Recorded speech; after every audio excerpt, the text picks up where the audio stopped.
Onde ela tá? Onde ela se escondeu?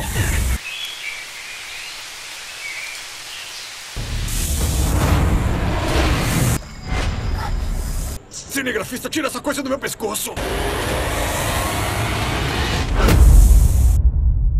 Moradores encontraram às margens do rio Araçuaí, entre as cidades de Carbonita e Itamarandiba, em Minas Gerais, uma cobra piton.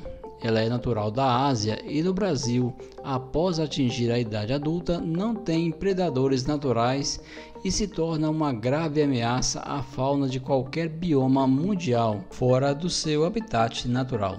Podemos verificar que a cobra é de grande porte e, além dos animais selvagens da região, os animais domésticos de sítios e fazendas, como cabras, galinhas, porcos e cachorros, estariam em grande risco.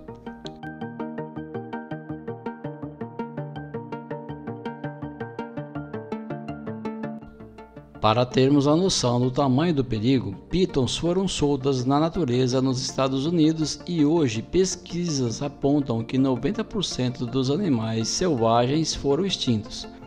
Uma força-tarefa foi criada pelos administradores públicos que pagam por cada animal capturado. Grupos de pessoas se juntam e se especializam na captura destes animais. Mesmo com toda a experiência, algumas vezes os caçadores são dominados e correm o risco de virarem caça devido à grande agressividade da piton. Foi o que aconteceu nestas cenas, onde um dos mais experientes caçadores estava, no momento, acompanhado somente de um cinegrafista que fazia imagens para um programa de TV. Ele tentou capturar uma piton que, mesmo tendo a cabeça segura pelo caçador, usou a sua arma letal e se enrolou no corpo do caçador e quase o estrangulou. A chegada de mais um integrante da equipe de caçadores Cadê você? foi a salvação daquele homem que já estava pedindo a intervenção do cinegrafista para salvar a sua vida. Cinegrafista, tira essa coisa do meu pescoço!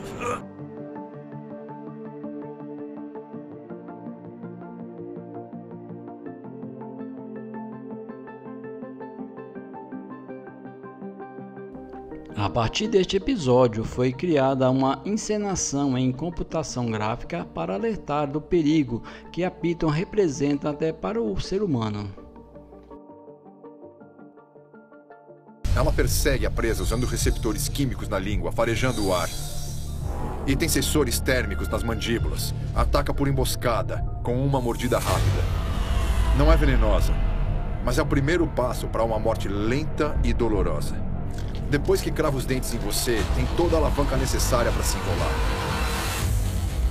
Espreme até você sufocar ou seu coração explodir. A piton encontrada em Minas Gerais não é caso isolado. No início do ano de 2023, um exemplar de menor porte foi capturado, mas solto em matas do Rio de Janeiro, por ter sido confundido com uma jiboia. Depois, o animal foi recapturado. Equipes do Corpo de Bombeiro de Minas Gerais e Secretaria do Meio Ambiente se mobilizaram e passaram a caçar o animal para capturá-lo. Muitos moradores se arriscaram para localizar a grande piton e na manhã deste domingo, 19/3, o animal foi localizado e capturado, pondo fim a uma grande preocupação de moradores das cidades vizinhas ao rio Araçuaí. Parabéns a todos que fizeram parte desta história que teve final feliz, mas que nos deixa um alerta por não sabermos com certeza a origem dessa cobra solta na natureza, ameaçando todo o território selvagem.